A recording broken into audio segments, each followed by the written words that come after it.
আলাইকুম সবাইকে। Axis medical স্কুলের পক্ষ থেকে আজকে আমাদের ডায়াবেটিস মেলাইটাসের তৃতীয় ক্লাস হচ্ছে। আজকে আমাদের টপিকটা হচ্ছে chronic complications of diabetes mellitus. আমরা গত দুইটা ক্লাসে ডায়াবেটিস মেলাইটাসের ডেফিনিশন, ক্লাসিফিকেশন, প্যাথোফিজিওলজি এবং অ্যাকিউট কমপ্লিকেশন নিয়ে কিছু কথাবার্তা শুনে আসলাম। আজকে আমাদের টপিক হচ্ছে ক্রনিক কমপ্লিকেশনস। চলেন তাহলে আমরা শুরু করি। ক্রনিক কমপ্লিকেশনস আমরা গত ক্লাসে দেখে আসছিলাম যে ক্রনিক কমপ্লিকেশন হচ্ছে দুই ধরনের ডায়াবেটিসের, একটা হচ্ছে মাইক্রোভাস্কুলার, একটা হচ্ছে ম্যাক্রোভাস্কুলার। কমপ্লিকেশন গুলি যেটা হয় যে হচ্ছে ব্লাড ভেসেলকে ইনভলভ করে কমপ্লিকেশন গুলি হচ্ছে, সেটা যখন স্মল ভেসেলস যেমন গ্লোমেরুলাসকে যখন ইনভলভ করবে তখন সেটা হচ্ছে নেফ্রোপ্যাথি করবে। যখন রেটিনাল ভেসেল গুলিকে ইনভলভ করবে তখন করবে রেটিনোপ্যাথি। যখন ভাসা নার্ভোরাম অফ নার্ভস এদেরকে যখন ইনভলভ করবে তখন করবে হচ্ছে ডায়াবেটিক নিউরোপ্যাথি। অন্যদিকে ম্যাক্রোভাস্কুলার ডিজিজ করবে হচ্ছে যখন লার্জ ভেসেল যেমন করোনারি আর্টারিকে ইনভলভ করে, অথবা আমাদের সেরিব্রোভাস্কুলার ডিজিজ করবে যদি হচ্ছে আমার ব্রেইনের ব্লাড ভেসেলকে ইনভলভ করে, অথবা যদি পেরিফেরাল ব্লাড ভেসেল যেমন হচ্ছে আমাদের বিশেষ করে লোয়ার লিম্বসে যদি ব্লাড ভেসেল ইনভলভ করে আপার লিম্বকে ইনভলভ করতে পারে। তাহলে মোটা দাগে হচ্ছে আমাদের মাইক্রোভাস্কুলার কমপ্লিকেশন তিনটা: ডায়াবেটিক নেফ্রোপ্যাথি, ডায়াবেটিক রেটিনোপ্যাথি এবং ডায়াবেটিক নিউরোপ্যাথি।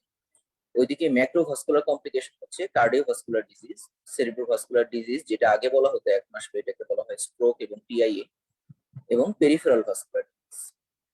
আমরা যখন ডায়াবেটিসে ক্রনিক কমপ্লিকেশন নিয়ে আলাপ আলোচনা করব তখন আমরা শুধুমাত্র মাইক্রোভাস্কুলার ডিজিজ গুলি নিয়েই কথাবার্তা বলি। ম্যাক্রোভাস্কুলার কমপ্লিকেশনস নিয়ে তেমন কথাবার্তা আমরা ডায়াবেটিসের চ্যাপ্টারে বলি। তার কারণ হলো কার্ডিওভাস্কুলার ডিজিজ অথবা স্ট্রোক, টিআইএ বা পেরিফেরাল ভাস্কুলার ডিজিজ এগুলি ডায়াবেটিস ছাড়াও হাইপারটেনশন বা ডিসলিপিডেমিয়া যে কোনো ধরনের অ্যাথেরোস্ক্লেরোটিক ডিজিজ থেকেই হতে পারে। প্রত্যেক ক্ষেত্রে আসলে আমাদের প্যাথোলজি, প্যাথোফিজিওলজি এবং clinical features treatment almost same. সেজন্য এটা রেসপেক্টিভ চ্যাপ্টারেই আলোচনা হবে। অর্থাৎ আমাদের কার্ডিওলজিতে কার্ডিওভাস্কুলার ডিজিজ নিয়ে আলোচনা হবে, নিউরোলজিতে স্ট্রোক, টিআইএ নিয়ে আলোচনা হবে, সার্জারিতে পেরিফেরাল ভাস্কুলার ডিজিজ নিয়ে আলোচনা হবে। আমরা আজকে আলোচনা করব হচ্ছে নেফ্রোপ্যাথি, রেটিনোপ্যাথি এবং নিউরোপ্যাথি নিয়ে এবং ডায়াবেটিক ফুট নিয়ে। চ্যাপ্টারটা বেশ বড়, আমরা চেষ্টা করব যতটুকু সম্ভব কনসাইজ করে আজকে যতটুকু পারা যায়। যদি আজকে লম্বা হয়ে যায় তাহলে প্রয়োজনে বাকি অংশ আবার নেক্সট ক্লাসে করা হবে। দুই নম্বর কথা হচ্ছে একটা জিনিস খেয়াল রাখবেন যে এইখানে কিন্তু সবগুলি হচ্ছে আমাদের পড়া যেটা আজকে হবে সবগুলি কিন্তু পরীক্ষার জন্য না, সবকিছু পরীক্ষায় লাগবে না। তার কারণ হচ্ছে যে পরীক্ষায় আমাদের লিমিটেড সিলেবাস এবং লিমিটেড হচ্ছে আমাদের কোয়েশ্চেন এবং অ্যান্সার। সেটা নিয়ে আমরা আবার পরে কথাবার্তা বলবো। কিন্তু যেহেতু ডায়াবেটিস এখন একটা বেশ প্রিভ্যালেন্ট একটা ডিজিজ, এই কারণে কিছু জিনিস আমাদের নিজেদের জানার জন্যই থাকবে, যদিও পরীক্ষায় আসবে। চলুন তাহলে আমরা শুরু করি। প্রথমেই আমরা যেটা জানতে চাই যে হচ্ছে what are the factors responsible for complications of diabetes. এক নম্বরে হচ্ছে ডিউরেশন অফ ডায়াবেটিস। ডায়াবেটিস যত লম্বা সময় ধরে থাকবে ততই তার কমপ্লিকেশন হওয়ার চান্স বাড়বে। ইভেন তার ব্লাড সুগার যদি কন্ট্রোলেও থাকে তারপরেও যত ডিউরেশন বাড়ে, দেখা যায় মোটামুটি 10-15 বছর হয়ে গেলে কিছু না কিছু হচ্ছে কমপ্লিকেশন চলেই আসে। তবে যার ব্লাড সুগার কন্ট্রোলে থাকে তার হয়তো কমপ্লিকেশন গুলি খুব বেশি পরিমাণে হয় না, জাস্ট টেস্ট করলে হয়তো পাওয়া যাবে, কিন্তু এমনিতে তার ডে টু ডে লাইফে তার কোনো সমস্যা হচ্ছে। অন্যদিকে যার সুগার কন্ট্রোলে ছিল না তার কমপ্লিকেশনটা একেবারে বেশি পরিমাণে হয়ে যাচ্ছে। তাহলে নেক্সট আমাদের ফ্যাক্টরটা হবে গ্লাইসেমিক স্ট্যাটাস, অর্থাৎ ব্লাড সুগার বেশি থাকলে তার কমপ্লিকেশন হওয়ার চান্স বেশি, ব্লাড সুগার কম থাকলে কমপ্লিকেশন হওয়ার চান্স কম। এরপর আসবে হচ্ছে জেনেটিক সাসেপ্টিবিলিটি। একই রকমের ব্লাড সুগার লেভেলে কারো দেখা যাচ্ছে কমপ্লিকেশন অনেক বেশি হচ্ছে, নেফ্রোপ্যাথি হয়ে যাচ্ছে, রেটিনোপ্যাথি হয়ে যাচ্ছে, কারো আবার সেটা হচ্ছে না। তাহলে জেনেটিক সাসেপ্টিবিলিটি এখানে একটা ইম্পর্টেন্ট কারণ। এই ব্যাপারে আমরা সামনে প্যাথোজেনেসিসে অল্প একটু কথা দেখবো। বয়স যত বাড়বে তত কমপ্লিকেশন হওয়ার চান্স বাড়বে। অন্যান্য কোমরবিডিটি ইনক্লুডিং হাইপারটেনশন এবং ডিসলিপিডিমিয়া, যেমন আমরা দেখলাম যার একই সাথে ডায়াবেটিস এবং হাইপারটেনশন থাকবে তার ডেফিনেটলি কার্ডিওভাস্কুলার ডিজিজ বা স্ট্রোক হওয়ার চান্স বেশি, আর যার শুধু ডায়াবেটিস তার তো নিশ্চয়ই সেই চান্সটা কম। তাহলে কোমরবিডিটি গুলিও আমাদের কন্ট্রোল করাটা ইম্পর্টেন্ট, যে কারণে আমরা পরে ট্রিটমেন্টের সময় পড়বো যে ডায়াবেটিস ট্রিটমেন্ট মানে শুধুমাত্র ব্লাড সুগার কন্ট্রোল করা না, তার সাথে কোমরবিডিটি কন্ট্রোল করা একটা ইম্পর্টেন্ট কাজ। অর্থাৎ হাইপারটেনশন, ডিসলিপিডেমিয়া, ওবেসিটি এগুলি কন্ট্রোল করাটাও খুব জরুরি। এই যে ব্লাড সুগার বেড়ে গিয়ে কমপ্লিকেশন গুলি কিভাবে হচ্ছে, এটার মূল মেকানিজম হচ্ছে দুইটা। একটা হচ্ছে ক্যাপিলারি বেসমেন্ট মেমব্রেন থিকেনিং হয়, যে কারণে আলটিমেটলি ওই ক্যাপিলারি দিয়ে হচ্ছে প্রোটিন লিক হয়ে বাইরে চলে যাচ্ছে। ওইদিকে যেটা হয় যে এন্ডোথেলিয়াল ড্যামেজ হয়ে মাইক্রোথ্রম্বাস ফর্মেশন হয় ব্লাড ভেসেলের ভিতরে, যার ফলে সেই ব্লাড ভেসেল ব্লক হয়ে যাচ্ছে এবং আলটিমেটলি ডিস্টাল টিস্যু ইসকিমিয়া হচ্ছে। অর্থাৎ একদিকে হচ্ছে প্রোটিন লিকেজ, এখানে আমরা যদি ছবিটা দেখি আমরা বাম দিকে দেখতে পাচ্ছি যে হচ্ছে এখানে আর্টারিওলটা ভিতরে মাইক্রোথ্রম্বাস ফর্মেশন হয়ে অক্লুশন হয়ে যাচ্ছে এবং যার ফলে হচ্ছে টিস্যু ইসকিমিয়া হচ্ছে। অন্যদিকে যেটা হচ্ছে যে আমাদের বেসমেন্ট মেমব্রেন থিকেনিং হয়ে যাচ্ছে এবং তার ফলে সেখান থেকে প্রোটিন লিকেজ হচ্ছে, পেরিসাইট লস হয়ে প্রোটিন লিকেজ হচ্ছে।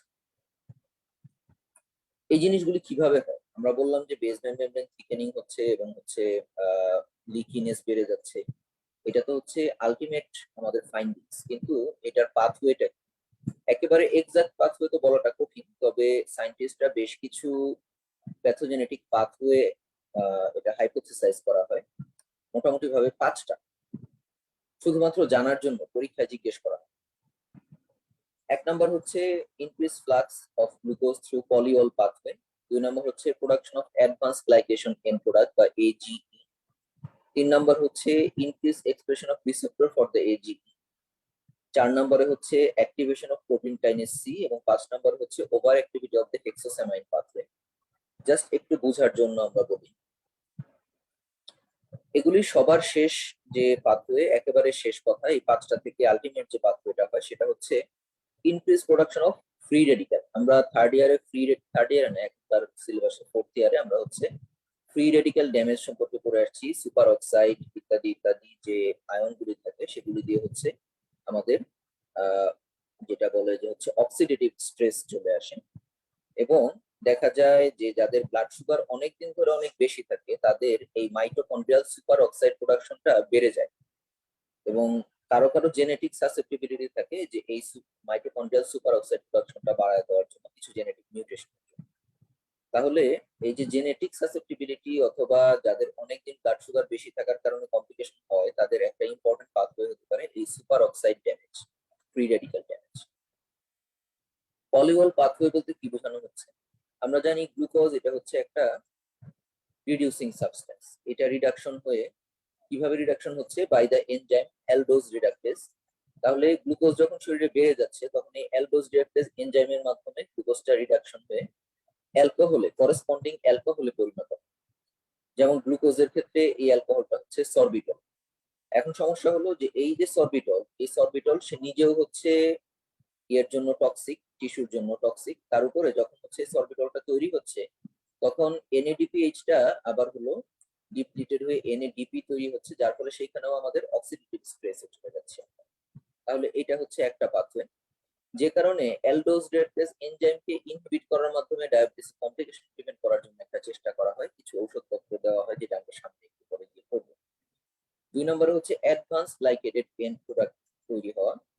অ্যাডভান্স গ্লাইকেটেড এন্ড প্রোডাক্ট বলতে বোঝানো হয় হচ্ছে কিছু প্রোটিন, বডিতে যত প্রোটিন থাকে যখন ব্লাড সুগার বেড়ে যায় তখন এই গ্লুকোজটা ওই প্রোটিনগুলির সাথে হচ্ছে অ্যাডেড হয় নন এনজাইমেটিক গ্লাইকোসাইলেশন অফ প্রোটিনস। যেমন হিমোগ্লোবিন নিজেও একটা প্রোটিন, হিমোগ্লোবিনের সাথে যখন গ্লুকোজটা নন এনজাইমেটিক্যালি অ্যাডেড হয়ে যায়, নন এনজাইমেটিক গ্লাইকোসাইলেশন হয়ে যায়, তখন সেই হিমোগ্লোবিনকে আমরা বলি গ্লাইকোসাইলেটেড হিমোগ্লোবিন বা HbA1c, হিমোগ্লোবিন A1c।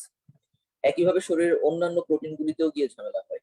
তবে সবচেয়ে বড় মুশকিল হয় যখন হচ্ছে বেসমেন্ট মেমব্রেনে যে কোলাজেন থাকে, এই কোলাজেনের মতো প্রোটিন গুলি যখন হচ্ছে গ্লাইকোসাইলেটেড হয়ে যায় তখন আর স্ট্রাকচারালি ডিফেক্টিভ হয়ে যায়। তার ফলে দেখা যায় যে হচ্ছে বেসমেন্ট মেমব্রেনটা ঠিক হয়ে যাচ্ছে কিন্তু আবার পোরাস হয়ে যাচ্ছে। এখন একটা জিনিস ঠিক হয়ে যাবে আবার পোরাস হয়ে যাবে, এটা কিভাবে সম্ভব? ডেফিনেটলি সম্ভব। যেমন আমরা দেখতে পাই যে হচ্ছে আমরা যে বাজারে পাউরুটি কিনতে পাই সেটা বেশ ঠিক, কিন্তু সেটার মধ্যে পোরের পরিমাণ বেশি। কারণ ঘরে যে রুটিটা আমরা বানাচ্ছি সেটা কিন্তু হচ্ছে তুলনামূলকভাবে চিকন, কিন্তু সেটার মধ্যে পোর সেরকম একটা নাই। তাহলে স্ট্রাকচারালি ডিফেক্টিভ হওয়ার কারণে যদিও আমাদের বেসমেন্ট ঠিক হচ্ছে কিন্তু সেটা পোরাস হয়ে যাচ্ছে এবং তাদের নর্মাল যে হচ্ছে নেগেটিভ চার্জিং সেটাও দেখা যাচ্ছে কিছুটা নষ্ট হয়ে যাচ্ছে, যার ফলে এর মধ্যে দিয়ে প্রোটিন বের হয়ে চলে যাচ্ছে। যেমন গ্লোমেরুলাস দিয়ে প্রোটিন বের হয়ে চলে যাচ্ছে, রেটিনাল ব্লাড ভেসেল দিয়ে প্রোটিন বের হয়ে চলে যাচ্ছে, এক্সুডেশন হচ্ছে এবং এক্সুডেশন হওয়ার কারণে আলটিমেটলি টিস্যু ড্যামেজ হচ্ছে। শুধুমাত্র অ্যাডভান্স গ্লাইকেটেড এন্ড প্রোডাক্ট যে তৈরি হয় বেশি তাই না, তার সাথে আবার অ্যাডভান্স গ্লাইকেটেড এন্ড প্রোডাক্টের যে রিসেপ্টর, সেই রিসেপ্টর গুলিও সেলে বেড়ে যায়, যার ফলে যেটা হয় যে ম্যাক্রোফেজ গুলি এই এজি কে খাওয়ার জন্য চেষ্টা করে, ফ্যাগোসাইটোসিস করার জন্য চেষ্টা করে, কিন্তু আলটিমেটলি ফ্যাগোসাইটোস করে তাদেরকে ড্যামেজ করতে পারে। তার ফলে ওই রিজিয়নে যেখানে অ্যাডভান্স গ্লাইকেটেড এন্ড প্রোডাক্ট তৈরি হচ্ছে সেখানে প্রচুর ইনফ্ল্যামেটরি সেল এসে বসে থাকে এবং এই ইনফ্ল্যামেটরি ড্যামেজ হয়।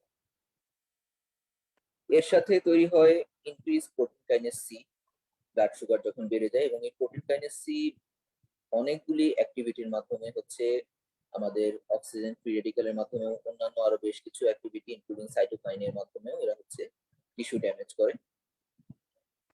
এবং লাস্টলি গ্লুকোজ যখন হচ্ছে অন্যদিকে যেতে পারতেছে না, তখন সেটা গ্লুকোসামাইন পাথওয়ের মাধ্যমেও তারা হচ্ছে বিভিন্ন সাইটোকাইন প্রডিউস করে আলটিমেটলি সেটা হচ্ছে টিস্যু ড্যামেজ করে।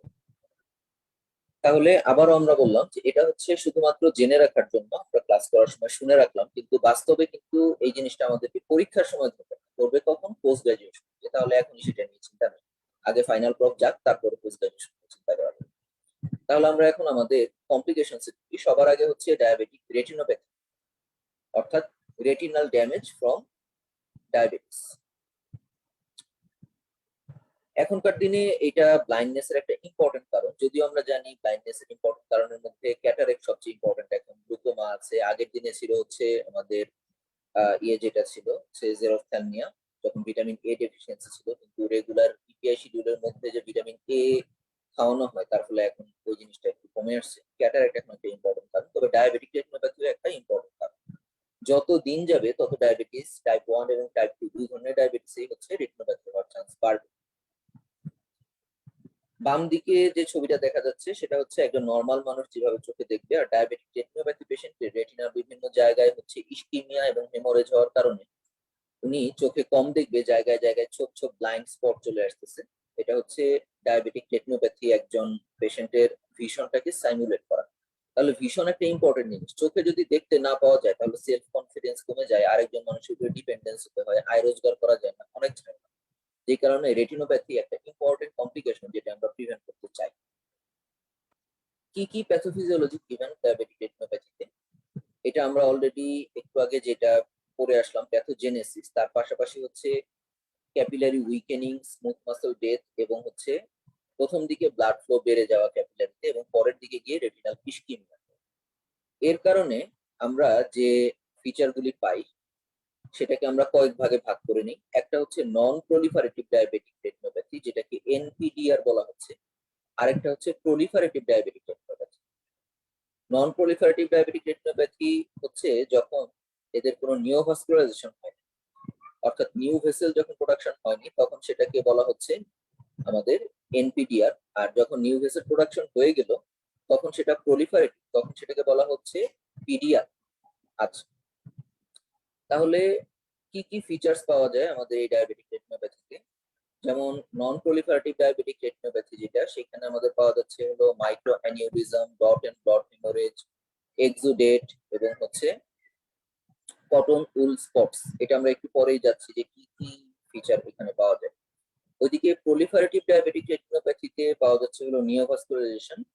যদি হেমোরেজ হয় ভিট্রিয়াসের মধ্যে তাহলে ভিট্রিয়াস হেমোরেজ, এবং ভিট্রিয়াস হেমোরেজটা যখন আলটিমেটলি ফাইব্রোসিস হয়ে যায় তখন ফ্র্যাকশনাল রেটিনাল ডিটাচমেন্ট। এগুলি সবই হচ্ছে রেটিনার অন্য সব জায়গায়, কিন্তু যখন এটা আলাদা করে ম্যাকুলাতে হবে, আমরা জানি আইতে ম্যাকুলা হচ্ছে খুব ইম্পর্টেন্ট একটা এরিয়া। ম্যাকুলার মধ্যে কোন সেলের পরিমাণটা সবচেয়ে বেশি? তাহলে ম্যাকুলাতে যদি কোনো ধরনের ড্যামেজ হয়, সেটা হতে পারে ম্যাকুলার ইডিমা অথবা এক্সুডেট অথবা হেমোরেজ, তাহলে সেটাকে আমরা আলাদাভাবে ম্যাকুলোপ্যাথি হিসাবে ডিনোট করে সেটা ট্রিটমেন্ট আলাদা করে করার চিন্তা ভাবনা করব। এটা হচ্ছে নর্মাল ফান্ডোস্কোপি করে আমরা যে ছবিটা দেখব। আমরা আমাদের স্ক্রিনে হাতের বাম পাশে যে ছবিটা দেখতে পাচ্ছি এটা হলো ডান চোখের ছবি, এবং হাতের ডান পাশে যেটা দেখতে পাচ্ছি ওটা হলো বাম চোখের ছবি। কিভাবে বুঝতে পারবো?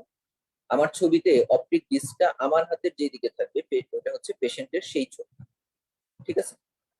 কারণ আমরা জানি নর্মালি হচ্ছে অপটিক ডিস্কটা থাকে হচ্ছে একটু নেজালি থাকে, তাই না? আর ম্যাকুলা থাকে একটু টেম্পোরাল। তাহলে এখানে আমরা দেখতে পাচ্ছি যেটা, যে আমার হাতের বাম পাশে যেটা, এখানে আমার অপটিক ডিস্কটা ডান হাতের দিকে চলে গেছে, তার মানে এটা ডান চোখ। আর উল্টা পাশেরটা হচ্ছে বাম চোখ। মাইল্ড নন proliferative ডায়াবেটিক রেটিনোপ্যাথিতে যে ফিচারগুলি পাওয়া যায়, সরি, একটা হচ্ছে ব্লাড ভেসেলগুলি জায়গায় জায়গায় একটু অ্যানিউরিজমাল হয়ে যায়, স্মল ব্লাড ভেসেলগুলি দেখতে অনেকটা হেমোরেজের মতোই লাগে, এটাকে বলা হয় মাইক্রো অ্যানিউরিজম। বিভিন্ন ধরনের রেটিনাল হেমোরেজ, রেটিনার মধ্যে ব্লাড ভেসেলগুলি থেকে যখন হেমোরেজ হচ্ছে, বেশ কিছু ধরনের হেমোরেজ হয়। আমি এখানে ছবিটাকে একটু বড় করলাম, জানি না আপনারা বড় করে দেখতে পাচ্ছেন কিনা।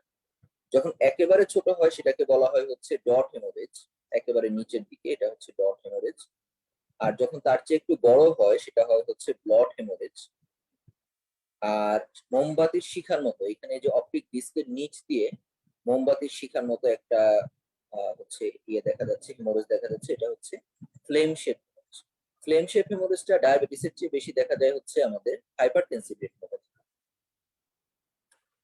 হার্ড এক্সুডেট, সত্যিকার অর্থে এটাই হচ্ছে এক্সুডেট। এক্সুডেট মানে হলো যে আমাদের ক্যাপিলারি থেকে যে ছোট ছোট, এই যে এখানে আমরা দেখতে পাচ্ছি ইয়েলোইশ স্পেকলের মতো ছোট ছোট হচ্ছে কিছু এক্সুডেট দেখা যাচ্ছে, এগুলিকে বলা হয় হার্ড এক্সুডেট। আমরা যদি জুম করি তাহলে আরো বড় করে দেখতে পাবো।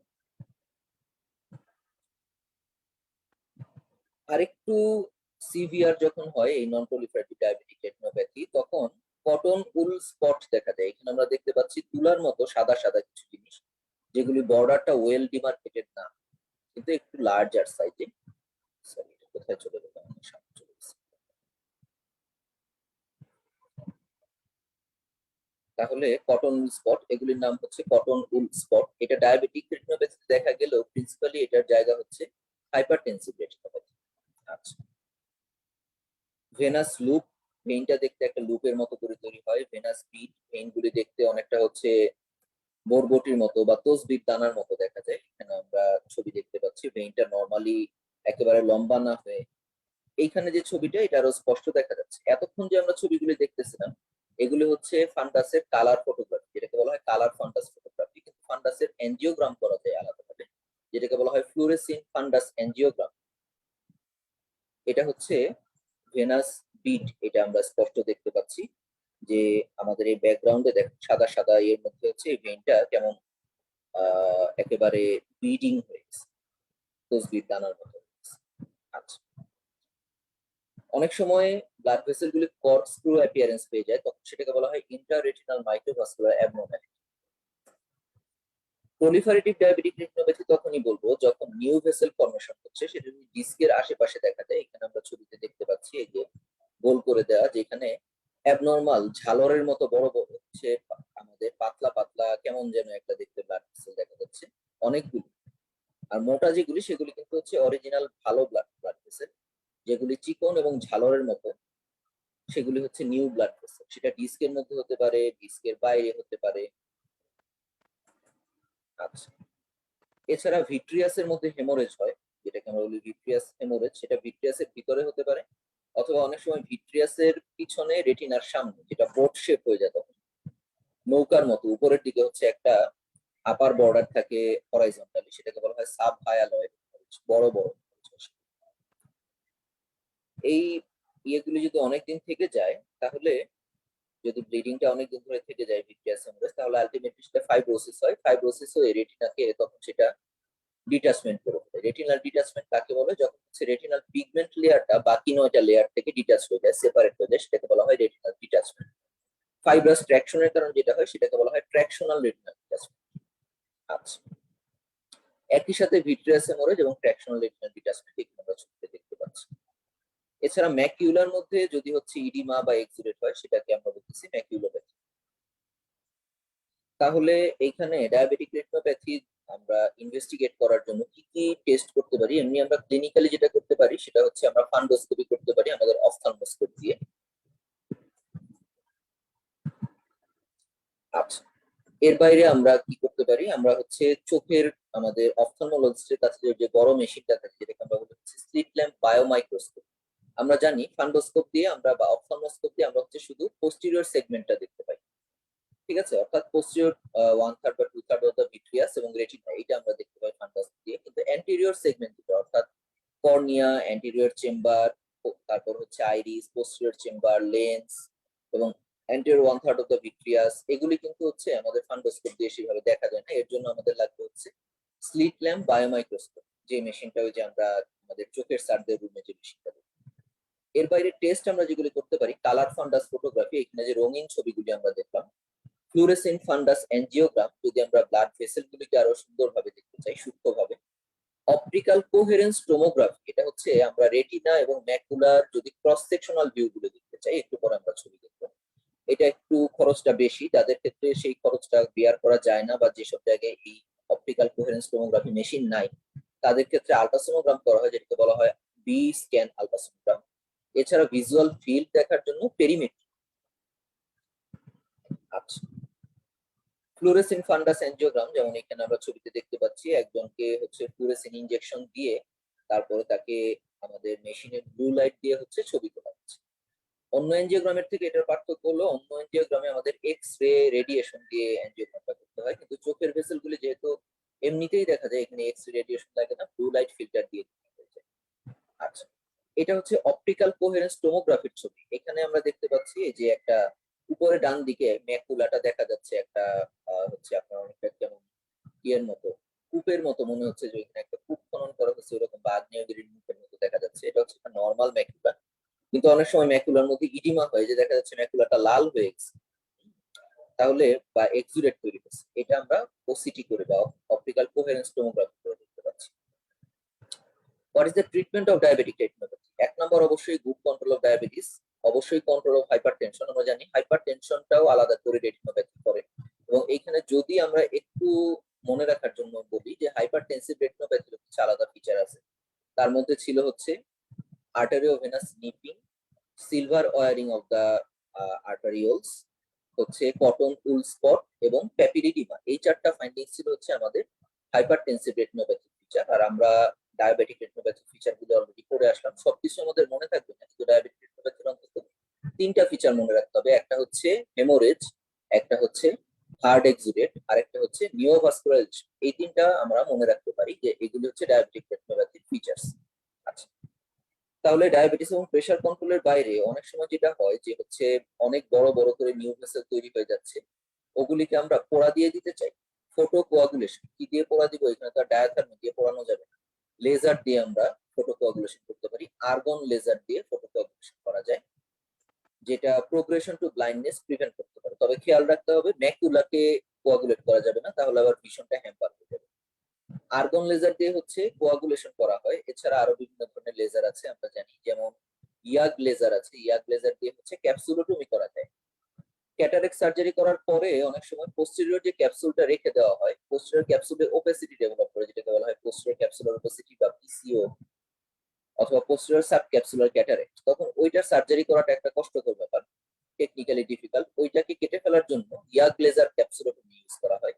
এছাড়া আমরা ল্যাসিক সম্পর্কে জানি, যাদের হচ্ছে চশমা ছাড়া দেখতে চায় অনেকে, তাদের কর্নিয়াটাকে আলাদা করে একটু সার্জারি করা হয়, যেটাকে বলা হয় লেজার ইন সিটু কেরাটোমাইলিউসিস বা ল্যাসিক। এটা অনেকের মধ্যে জনপ্রিয়, চশমা ছাড়া চলার জন্য ল্যাসিকের জন্য এনডি লেজার ইউজ করা হয়। এছাড়া ইউরোলজিতে আমরা জানি প্রোস্টেটের অপারেশনের জন্য হলমিয়াম লেজার বা থুলিয়াম লেজার ইউজ করা হয়। মাঝে মাঝে ভাইভাতে জিজ্ঞেস করা হয় what are the uses of laser in medical field, তাহলে এই জিনিসগুলো আমরা লেজার হিসাবে ইউজ করতে পারি। আচ্ছা, যখন ভিট্রিয়াস হেমোরেজ অথবা ট্র্যাকশনাল রেটিনাল ডিটাচমেন্ট হলো, তখন ভিট্রেক্টমি করে ফেলা যায়, পার্স প্ল্যানা ভিট্রেক্টমি বা পিপিভি। আচ্ছা, এছাড়া অ্যালডোজ রিডাকটেজ এনজাইমকে ইনহিবিট করার জন্য আমরা মেডিকেশন দিতে পারি। অ্যান্টি ভিইজিএফ, ভিইজিএফ মানে হচ্ছে ভাস্কুলার এন্ডোথেলিয়াল গ্রোথ ফ্যাক্টর, এটা এখন বাজারে পাওয়া যায়, বিভাসিজুম্যাব অথবা র্যানিমিজুম্যাব, এগুলি হচ্ছে এদের জেনেরিক নাম। Monoclonal antibody, vascular endothelial growth factor block করে এরা। ভিট্রিয়াস হিউমারের মধ্যে ইনজেকশন দিয়ে দেওয়া হয় যাতে ভবিষ্যতে আমাদের নিওভাস্কুলারাইজেশন না। আচ্ছা, এখানে একটা ছবি দেখতে পাচ্ছি আমরা, প্যান রেটিনাল ফটোকোয়াগুলেশন, যে আর্গন লেজার দিয়ে ফটোকোয়াগুলেশন করা হচ্ছে। আমি একটু জুম করে দিলাম, আপনারা দেখতে পাচ্ছেন কিনা, এখানে এই যে ছোট ছোট গোল গোল গোল গোল দাগ দেখা যাচ্ছে, এইসব জায়গাতে পোড়া দিয়ে দেওয়া হচ্ছে নিওভাস্কুলারেশনটা প্রিভেন্ট করার, যাতে ভবিষ্যতে এটা না বাড়তে পারে। আচ্ছা, এখানে আমরা দেখতে পাচ্ছি উপরের দুইটা ছবিতে পেশেন্টের হচ্ছে ভিট্রিয়াস হেমোরেজ হয়ে এবং ট্র্যাকশনাল রেটিনাল ডিটাচমেন্ট হয়ে গেছিল, কিন্তু একেবারে নিচে যে ছবিটা, এই যে ডান দিকে, এখানে পার্স প্ল্যানা ভিট্রেক্টমি করে ফেলার পরে এখন মিডিয়াটা একেবারে ক্লিয়ার হয়ে গেছে, এখন পেশেন্ট চোখে আবার ভালো মতো দেখতে পাচ্ছে। রেটিনোপ্যাথি ছাড়াও ডায়াবেটিক রোগীর আরো কিছু চোখে সমস্যা হতে পারে। একটা হতে পারে প্রিম্যাচিওর ক্যাটারেক্ট। এই ক্যাটারেক্ট অন্য আর বয়স্ক রোগীদের যে সেনাইল ক্যাটারেক্ট হয় বা এজ রিলেটেড ক্যাটারেক্ট হয় সেই একই রকম, তবে এদের ইউজুয়ালি আরেকটু আগের বয়সেই হয়ে যায়। ডায়াবেটিক পেশেন্টে, ইয়াং ডায়াবেটিক পেশেন্টে একটা স্পেসিফিক ক্যাটারেক্ট হয়, সবার ক্ষেত্রে এটা হয় না, এটা রেয়ার। এটা হচ্ছে দেখলে মনে হয় যে হচ্ছে অনেকটা ওই শীতের দেশে যখন তুষার পড়ে তখন যেরকম দেখা যায় সেরকম স্নোফ্লেক্স এর মতো, তুষার কণার মতো ক্যাটারেক্ট, কিন্তু এটা খুবই রেয়ার। টাইপ 1 ডায়াবেটিসে কারো কারো ক্ষেত্রে পাওয়া যায়। অনেক সময় যেটা হয় নিউ ভেসেল রেটিনার মতো করে আমাদের আইরিসের মধ্যেও ফর্মেশন, তখন আইরিসটা লাল হয়ে যায়, এটাকে বলা হয় রুবিওসিস আইরিস। আইরিসের সামনের দিকে যদি ব্লাড ভেসেলগুলি ফর্মেশন হয় তখন এটা যেটা করে যে আমাদের ইয়েটা ব্লক করে দেয়, হচ্ছে অ্যাঙ্গেলটাকে ব্লক করে দেয়, আমাদের অ্যান্টেরিয়র চেম্বারের অ্যাঙ্গেলটা ব্লক হয়ে গিয়ে অ্যাঙ্গেল ক্লোজার গ্লুকোমা হতে পারে, সেকেন্ডারি অ্যাঙ্গেল ক্লোজার। প্রত্যেকটা ট্রিটমেন্ট আলাদা এবং হচ্ছে সেটা আই ইয়েতে আমরা করবো, আই ডিপার্টমেন্টে যখন পড়ানো হবে তখন আই এর ক্লাস। তাহলে এই ছিল হচ্ছে রেটিনোপ্যাথি এবং অন্যান্য ডায়াবেটিক আই ডিজিজ নিয়ে কথাবার্তা। এবার আমরা ঢুকে যাবো হচ্ছে ডায়াবেটিক নেফ্রোপ্যাথিতে। আগেই যেটা বলে রাখা যে আপনাদের যদি কোনো কোয়েশ্চেন থাকে তাহলে আপনারা সেটা কমেন্ট বক্সে অথবা হচ্ছে ফেসবুকের কমেন্ট বক্সে বলে দিতে পারেন, আমরা চেষ্টা করবো ক্লাসের শেষে অথবা পরেও যদি আমরা কমেন্ট বক্সে সেটা অ্যান্সার করে দিতে পারি। নেক্সট আমরা চলে যাচ্ছি হলো ডায়াবেটিক নেফ্রোপ্যাথি। খুব ইম্পর্টেন্ট একটা জিনিস। ডায়াবেটিক নেফ্রোপ্যাথি হচ্ছে কিডনির একটা মাইক্রো অ্যাঞ্জিওপ্যাথি ডায়াবেটিক পপুলেশনে। এখানে কি কি পাওয়া যায়? একটা হতে পারে যে তার ইউরিন দিয়ে পারসিস্টেন্ট লস অফ অ্যালবুমিন, হচ্ছে ইউরিন দিয়ে প্রোটিন চলে যাচ্ছে বেশি বেশি করে, অথবা প্রোগ্রেসিভ রেনাল ইনসাফিসিয়েন্সি, তার মানে তার জিএফআর কমে যাচ্ছে। দুইটার যে কোনো একটা থাকবে, তার সাথে হাইপারটেনশন থাকতেও পারে, নাও থাকতে পারে, আবার দুইটা একই সাথেও থাকতে পারে, একই সাথে জিএফআর কমে যাচ্ছে এবং অ্যালবুমিন চলে যাচ্ছে, সেটাও হতে পারে। এবং এটা হবে ডিউ টু ডায়াবেটিস মেলাইটাস। খুবই ইম্পর্টেন্ট একটা কজ। এখন আমাদের সারা দুনিয়াতে ইনক্লুডিং বাংলাদেশ যত ক্রনিক কিডনি ডিজিজ পেশেন্ট পাওয়া যাচ্ছে তার মধ্যে ম্যাক্সিমামই হচ্ছে ডিউ টু ডায়াবেটিক নেফ্রোপ্যাথি। খুবই খারাপ কথা জিনিসটা, যে ডায়াবেটিস থেকে এত বেশি হয়ে যাচ্ছে। আচ্ছা, এখন এখানে একটা কথা, ডায়াবেটিক নেফ্রোপ্যাথি এবং ক্রনিক কিডনি ডিজিজ দুইটা কিন্তু দুইটা সেপারেট জিনিস। ডায়াবেটিক নেফ্রোপ্যাথি মানেই সেটা ক্রনিক কিডনি ডিজিজ তাও না, আবার ক্রনিক কিডনি ডিজিজ মানেই সেটা ডায়াবেটিক নেফ্রোপ্যাথি তাও না। এবং সবচেয়ে বড় কথা হচ্ছে নেফ্রোপ্যাথি মানেই যে সবসময় সেটা ডায়াবেটিক তাও কিন্তু। একটা ডায়াবেটিক পেশেন্টের ক্রিয়েটিনিন বেড়ে গেল বা প্রোটিন যাচ্ছে তার মানে সেটা ডায়াবেটিক নেফ্রোপ্যাথি, এটা কিন্তু নাও হতে পারে। অন্য কারণেও তো হতে পারে, গ্লোমেরুলার নেফ্রাইটিসের জন্য হতে পারে, অন্যান্য যেসব কারণে সিকেডি হয়, হাইপারটেনসিভ রেটিনোপ্যাথি, এসব কারণেও হতে পারে। তাহলে এই জিনিসগুলো আমাদের এক্সক্লুড করা দরকার। তার আগে আমাদের জানা দরকার যে ডায়াবেটিক নেফ্রোপ্যাথির ডেফিনিশন তো আমরা জানলাম, যে যখন একজন ডায়াবেটিক পপুলেশনে হচ্ছে পারসিস্টেন্ট লস অফ অ্যালবুমিন অথবা progressive renal insufficiency with or without hypertension হয়, সেটাকে নেফ্রোপ্যাথি বলতেছি। সিকেডি কাকে বলে? খুব এটা ইম্পর্টেন্ট একটা জিনিস। সিকেডি মানে হচ্ছে any structural or functional renal defect which persists for more than 3 months. Any structural or functional renal defect which persists for more than 3 months. তাহলে একটা হচ্ছে স্ট্রাকচারাল, একটা হচ্ছে ফাংশনাল, একটা হচ্ছে রেনাল ডিফেক্ট এবং একটা হচ্ছে 3 মান্থ। এই চারটা কথা মনে রাখতে লাগবে। ঠিক আছে, স্ট্রাকচারাল ডিফেক্ট হতে পারে, ফাংশনাল ডিফেক্ট হতে পারে। ফাংশনাল যেমন আমরা বললাম যে ক্রিয়েটিনিন বেড়ে যাচ্ছে যার ফলে জিএফআর কমে যাচ্ছে, এই জিনিসটা যদি 3 মাসের বেশি সময় ধরে থাকে। প্রোটিন চলে যাচ্ছে, এটা যদি 3 মাসের বেশি সময় ধরে থাকে তাহলে সেগুলো হচ্ছে সিকেডির মধ্যে পড়বে। আবার স্ট্রাকচারাল যেমন হচ্ছে আমি আজকে আল্ট্রাসোনোগ্রাম করে পেলাম তার পলিসিস্টিক কিডনিস, 6 মাস পরে 3 মাস পরে আবার টেস্ট করে দেখলাম তখনও পলিসিস্টিক কিডনিস, তার মানে পারসিস্ট করে যাচ্ছে, তাহলে এটাও হচ্ছে একটা পারসিস্টেন্ট স্ট্রাকচারাল ডিফেক্ট, তাহলে এটাও সিকেডি। ঠিক আছে, তাহলে 3 মাসের বেশি সময় ধরে থাকতে লাগবে স্ট্রাকচারাল অথবা ফাংশনাল রেনাল ডিফেক্ট। ডায়াবেটিক নেফ্রোপ্যাথির এক ধরনের স্টেজিং, ক্রনিক কিডনি ডিজিজের আরেক ধরনের স্টেজ। ডায়াবেটিক নেফ্রোপ্যাথির 5টা স্টেজে ভাগ করা হয়, আমাদের সবগুলি জানাটা জরুরি না, আমরা শুধু এখানে বলে রাখতেছি জাস্ট জানার জন্য, এটা পোস্ট গ্রাজুয়েশন আমাদের কাজে লাগবে। 1 নম্বর স্টেজ হচ্ছে হাইপার ফিল্ট্রেশন, যখন বেশি বেশি জিএফআর যখন বেড়ে যায়। তারপরে নরমাল অ্যালবুমিনিউরিয়া, এখানে প্রোটিন লেভেলটা নরমাল, জিএফআরটা অল্প একটু বেশি থাকে। এরপর আসে মাইক্রো অ্যালবুমিনিউরিয়া, এখানে অল্প পরিমাণে প্রোটিন যেতে থাকে, less than 200 microgram per minute অথবা less than 300 milligram per day. এবং আমরা সেই থার্ড ইয়ার ফোর্থ ইয়ার থেকে পড়ে আসতেছি যে diabetic nephropathy is reversible at the stage of microalbuminuria. আমরা যদি মাইক্রোঅ্যালবুমিনিউরিয়া স্টেজে কাউকে পাই তাকে যদি আমরা ট্রিট করার চেষ্টা করি হয়তো সে রিভার্স করে আবার নর্মালে চলে যাবে। প্রোটিন যদি 300 মিলিগ্রাম পার ডে এর বেশি চলে যায় সেটাকে ওভার প্রোটিনিউরিয়া বলবো, আর যখন ক্রিয়েটিনিনও বেড়ে যাবে তখন সেটা রেনাল ফেইলিউর হয়ে যাবে। ওইদিকে সিকেডি স্টেজিং আমরা করি হচ্ছে জিএফআর এর। এইটা কিন্তু ইম্পর্টেন্ট, এটা কিন্তু আমাদের আন্ডার গ্রাজুয়েটে পরীক্ষার জন্য লাগে। স্টেজ 1 2 3 4 5। তাহলে জিএফআর 90 এর উপরে যদি থাকে কিন্তু তার অন্য কোনো স্ট্রাকচারাল ডিফেক্ট থাকে অথবা তার প্রোটিনিউরিয়া আছে এরকম যদি হয় তাহলে সেটা হবে স্টেজ 1 সিকেডি। জিএফআর 60 to 90 হলো স্টেজ 2, জিএফআর 30 to 60 হলো স্টেজ 3, জিএফআর 15 to 30 হলো স্টেজ 4, 15 এর নিচে হলো স্টেজ 5 সিকেডি। আচ্ছা, তাহলে একজন পেশেন্টের, ডায়াবেটিক নেফ্রোপ্যাথি পেশেন্টের যখন আমি চিন্তা করবো তার নেফ্রোপ্যাথি আছে কিনা তখন আমার কি কি টেস্ট করা দরকার। কি কি টেস্ট করা দরকার? একটা হচ্ছে টু এস্টাবলিশ ডায়াবেটিক নেফ্রোপ্যাথি, আরেকটা হচ্ছে to exclude other cause, specifically glomerulonephritis. তাহলে তার জন্য আমার যে জিনিসটা লাগবে, এমনিতে ক্লিনিক্যালি আমরা ব্লাড প্রেশার, পেডাল ইডিমা এগুলো তো দেখবই। এর বাইরে ইনভেস্টিগেশনের মধ্যে ব্লাড ইউরিয়া, ক্রিয়েটিনিন, সেরাম প্রোটিন, সেরাম ইলেকট্রোলাইটস, এস্টিমেটেড জিএফআর, যেটা আমরা হচ্ছে অঙ্ক করে বের করতে পারি বা অ্যাপেও পাওয়া যায় এখন বিভিন্ন ধরনের ফর্মুলার মাধ্যমে, যেমন এমডিআরডি, ককক্রফট বল ইত্যাদি ফর্মুলার মাধ্যমে। ইউরিনের প্রোটিন দেখার জন্য আমরা ইউরিনারি অ্যালবুমিন ক্রিয়েটিন রেশিওটা টেস্ট করব। অন্যান্য কোন ইউরিনারি কমপ্লিকেশন আছে কিনা যেমন ইউরিনারি ট্র্যাক্ট ইনফেকশন সেটা দেখার জন্য আমরা ইনভেস্টিগেশন করব, ইউরিন রুটিন এক্সামিনেশন এবং ইউরিন কালচার। আলট্রাসোনোগ্রাম করব আমরা কিডনির, এখানে আমরা দেখতে চাই কিডনি সাইজ, কিডনির ইকোজেনিসিটি, কর্টিকোমেডুলার ডিফারেন্সিয়েশন জিনিসটা কি। আচ্ছা, এখন আমরা জানি যখন ক্রনিক কিডনি ডিজিজ হবে তখন আলটিমেটলি হচ্ছে ফাইব্রোসিস হবে, কিডনিতে ফাইব্রোসিস হতে থাকবে। নরমালি কর্টেক্স এর মধ্যে মেইনলি রেনাল প্যারেনকাইমাল পার্ট গুলি বেশি থাকে, আর মেডুলার মধ্যে থাকে হচ্ছে আমাদের রেনাল টিউবিউলস এবং অন্যান্য স্ট্রোমা, স্ট্রোমাল টিস্যুগুলির মধ্যে প্রচুর ফাইব্রাস টিস্যু থাকে। যেই কারণে আমরা যখন নরমালি আলট্রাসোনোগ্রাম করব তখন সাউন্ডটা হচ্ছে, আলট্রাসাউন্ডটা যখন হচ্ছে আমার কিডনির মধ্যে যাবে তখন কর্টেক্সটা বেশ কালো কালো দেখাবে কিন্তু মেডুলা দেখাবে সাদা সাদা, কারণ মেডুলাতে ফাইব্রাস টিস্যু বেশি হওয়ার কারণে ইকোটা বেশি হয়ে যায়। এখন যখন সিকেডি হয়ে যাবে তখন পুরো কিডনিটাই ফাইব্রোস হয়ে যাওয়ার দিকে চলে যাবে। তার ফলে যেটা হবে, নরমালি কর্টেক্সটা যেরকম ছিল তার চেয়ে তার ইকোজেনিসিটি একটু বেশি হয়ে যাবে, এটাকে বলা হবে progressive increase in cortical echogenicity. 2 নম্বর হচ্ছে যেহেতু কর্টেক্স ও মেডুলার মতোই ফাইব্রোস হয়ে যাচ্ছে সুতরাং কর্টেক্স আর মেডুলাকে আলাদা করে দেখা যাবে না। আগে যেরকম কর্টেক্সটা একটু কালো আর মেডুলা একটু সাদা দেখা যাচ্ছিল, এখন দুইটা একই রকম সাদা দেখা যাবে, যেটাকে বলা হবে লস অফ কর্টিকোমেডুলার ডিফারেন্সিয়েশন। 3 নম্বর হচ্ছে ফাইব্রোস হয়ে আলটিমেটলি কিডনি সাইজটা ছোট হয়ে যাবে, যেটাকে বলবো আমরা স্মল সাইজ কিডনি।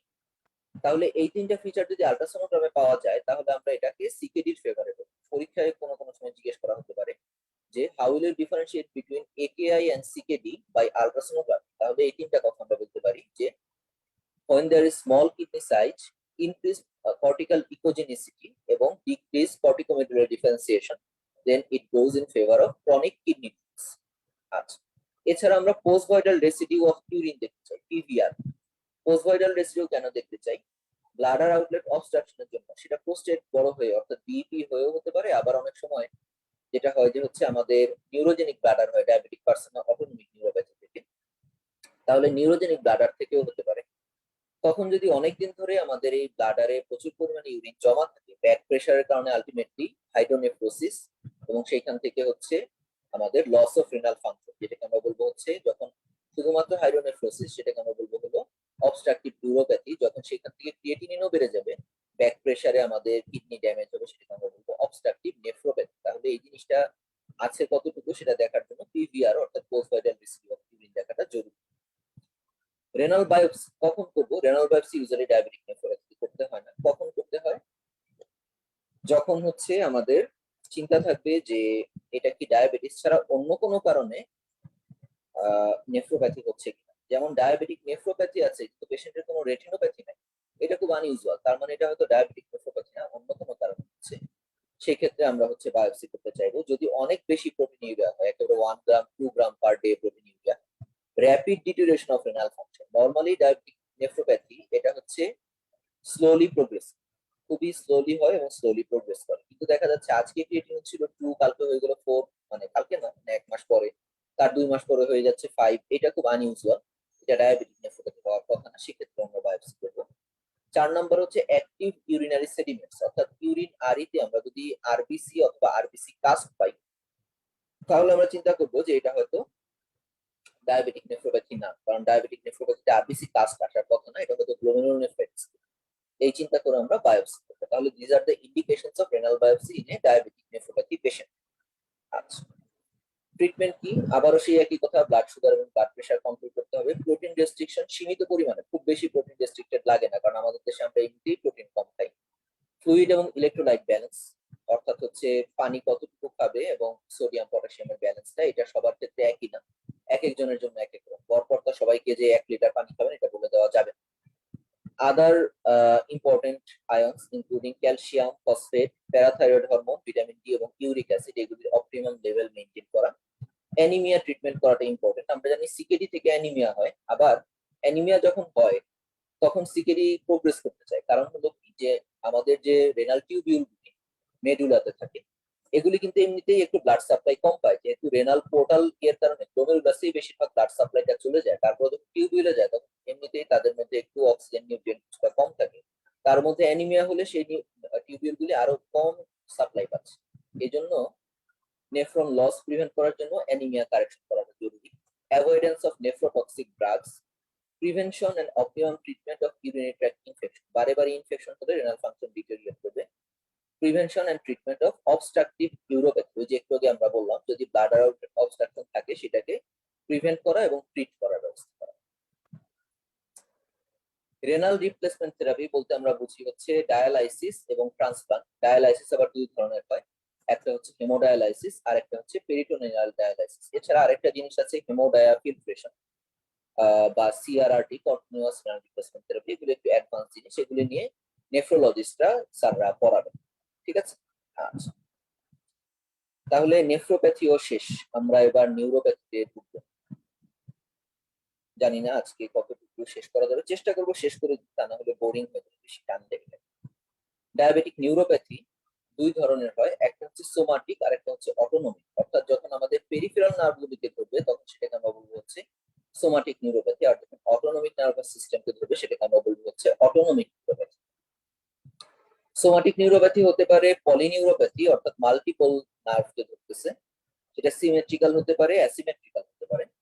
মনোনিউরোপ্যাথি হতে পারে শুধুমাত্র একটা নার্ভকে ধরা, যেমন একটা মিডিয়ান নার্ভকে ধরলো অথবা একটা আলনার নার্ভকে ধরলো, ইত্যাদি ইত্যাদি।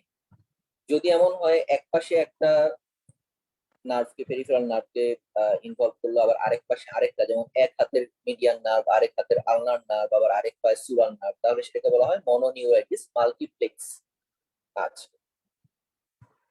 অটোনমিক নিউরোপ্যাথি গুলি যে অর্গান গুলিকে ধরবে তার উপর ভিত্তি করে cardiovascular, GI, genetic, urinary, sudomotor, vasomotor এবং টিউবিলার বিভিন্ন ধরনের অটোনমিক নিউরোপ্যাথি হতে পারে। সিমেট্রিক্যাল সেন্সরি পলিনিউরোপ্যাথি, এটাই হচ্ছে সবচেয়ে কমন, মূলত হচ্ছে ডিস্টাল, লোয়ার এক্সট্রিমিটি এবং হচ্ছে হ্যান্ডস, এগুলিকে ধরে। কারণ এই জায়গাগুলিতে আমাদের নার্ভের ব্লাড সাপ্লাই এবং হচ্ছে নার্ভ এরিয়াগুলি সবচেয়ে কম, এবং এইগুলি হচ্ছে আমাদের স্পাইনাল কর্ড থেকে অনেক দূরে, যে কারণে হাতে এবং পায়ের তালুতে সবার আগে ধরা হয়। মনে হয় যে হচ্ছে অনেকটা হাত পায়ে মোজা পরলে, হাতে গ্লোভস এবং পায়ে মোজা পরলে যে এরিয়াগুলিকে কাভার করে, ঠিক সেই জায়গাগুলিতেই সিমটম গুলি এবং সাইন গুলি পাওয়া যায়। এই কারণে এটা আরেকটা নাম হচ্ছে gloves and stocking pattern of neuropathy. সেখানে সেন্সরি লস হতে পারে, অর্থাৎ নামনেস, অথবা হতে পারে পজিটিভ সিমটম, অর্থাৎ যেখানে কোনো সেন্সরি স্টিমুলাস নাই তারপরেও উনি উদ্ভট কিছু সেন্সেশন পাচ্ছে, যেমন টিংলিং, বার্নিং, এইকিং, ল্যান্সিনেটিং মানে খোঁচা দেওয়া বা ঘাই দেওয়ার মতো, ইত্যাদি ইত্যাদি। ইউজুয়ালি রাতের দিকে বেশি হয় জিনিসগুলি।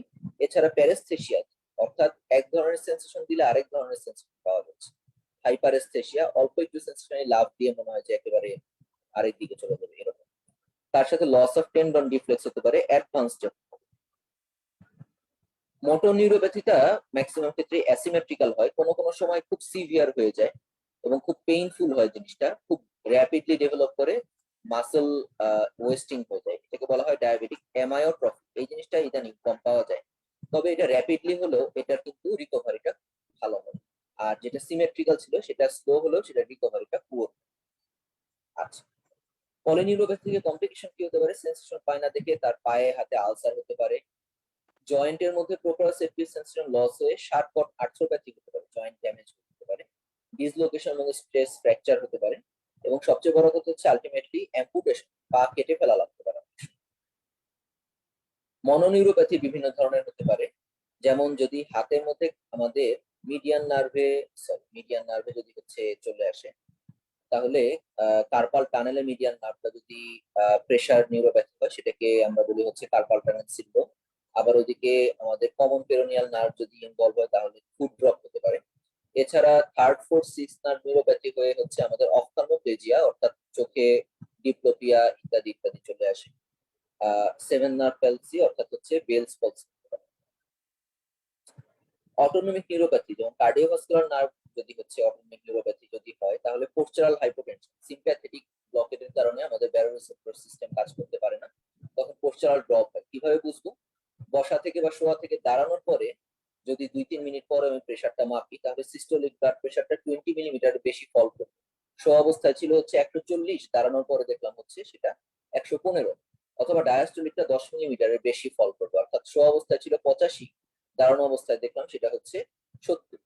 তাহলে এটাকে বলবো পোস্টারাল ড্রপ। এছাড়া ফিক্সড হার্ট রেট এবং রেস্টিং ট্যাকিকার্ডিয়া, এটা হলো due to absence of both sympathy এবং প্যারাসিম্প্যাথেটিক ইনারভেশন। অ্যাবসেন্স না, ড্যামেজ হতে পারে। গ্যাস্ট্রোইন্টেস্টাইনাল সমস্যা হতে পারে, ডিসফ্যাজিয়া হতে পারে ইসোফেজিয়াল অ্যাটোনির জন্য। ফাংশনাল পাইলোরিক স্ফিংটার হচ্ছে অবস্ট্রাকশন, অর্থাৎ নরমাল এটা হচ্ছে আমরা জানি যে পেপটিক আলসার ডিজিজ থেকে অথবা গ্যাস্ট্রিক কার্সিনোমা থেকে যখন হচ্ছে আমাদের গ্যাস্ট্রিক আউটলেট অবস্ট্রাকশন হয়। একইভাবে যদি হচ্ছে ওইখানে নার্ভ ড্যামেজ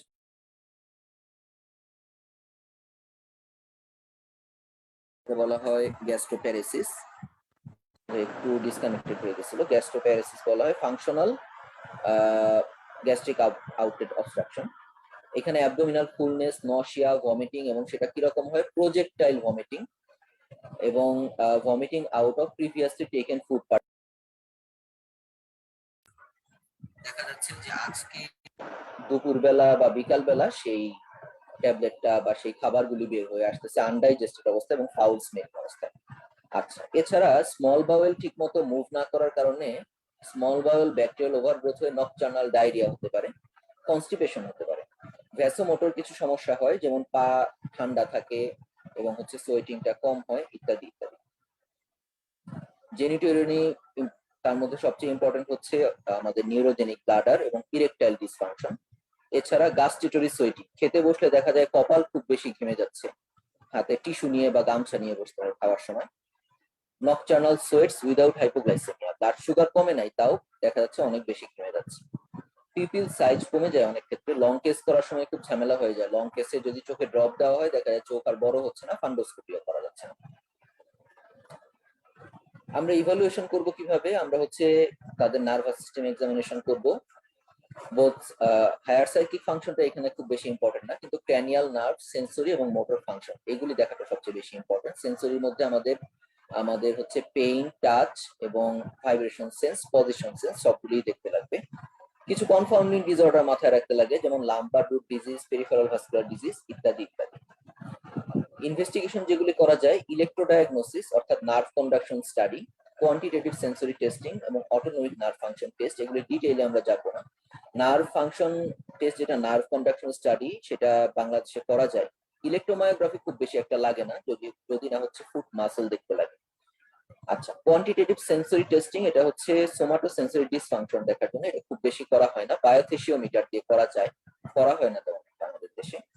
অটোনমিক নার্ভ ফাংশনের কিছু টেস্ট আছে, এগুলি একমাত্র ল্যাব ফ্যাসিলিটি ছাড়া, এটা আসলে মানে ল্যাব বলতে আমরা বুঝতে চাচ্ছি রিসার্চ ফ্যাসিলিটি ছাড়া নর্মাল ল্যাবে এটা আসলে করাটা কঠিন। এখন আসি আমরা ট্রিটমেন্ট কি দিব। যে কোনো ধরনের নিউরোপ্যাথিতেই গ্লাইসেমিক কন্ট্রোল, ব্লাড সুগার কন্ট্রোলটা মাস্ট। এছাড়া বিভিন্ন ধরনের নিউরোপ্যাথির পেইনের জন্য আমরা বিভিন্ন ধরনের ওষুধ দিই, যেমন সাধারণ একটু ব্যথা যদি হয় তাহলে প্যারাসিটামল, অ্যাসপিরিন, কোডিন ইত্যাদি দেওয়া যায়। যখন বার্নিং পেইন, জ্বালা পোড়া যখন হয়, তখন ডুলোক্সিটিন, ট্রাইসাইক্লিক অ্যান্টিডিপ্রেসেন্ট যেমন হচ্ছে অ্যামিট্রিপ্টাইলিন, এছাড়া প্রিগাবালিন ইত্যাদি ইত্যাদি দেওয়া যায়। ল্যান্সিনেটিং পেইনের জন্য আমরা দিতে পারি হচ্ছে কার্বামাজেপিন, ফেনিটোয়েন, ভ্যালপ্রয়েড ইত্যাদি। রেস্টলেস লেগ সিনড্রোম, অর্থাৎ ঘুমের মধ্যে পা নড়াচড়া হয় এবং লাথি দিয়ে দেখা যায় পার্টনারকে ফেলে দিচ্ছে, তখন আমরা ক্লোনাজেপাম অথবা রোপিনিরল ইউজ করতে পারি, প্র্যামিপেক্সোল ইউজ করতে পারি। ক্র্যাম্পিং এর জন্য কুইনিন, তবে কুইনিন খুব বেশি টলারেবল না, খুব তিতা লাগে। এছাড়া অ্যালডোজ রিডাক্টেজ ইনহিবিটর আমরা আগেও করে আসছি, সেটাও আমরা ইউজ করতে পারি।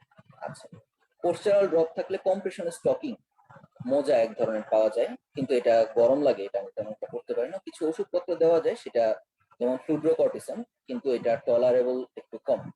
গ্যাস্ট্রোপ্যারালাইসিসের জন্য হচ্ছে ডমপেরিডন অথবা মেটোক্লোপ্রামাইড ইউজ করা যায়। ইরাইথ্রোমাইসিন এটা হচ্ছে একটা অ্যান্টিবায়োটিক, কিন্তু এটা মোটিলিটি বাড়ায় থ্রু মোটিলিন রিসেপ্টর বাইন্ডিং, তাহলে এটাও মাঝে মাঝে ইউজ করা হয়।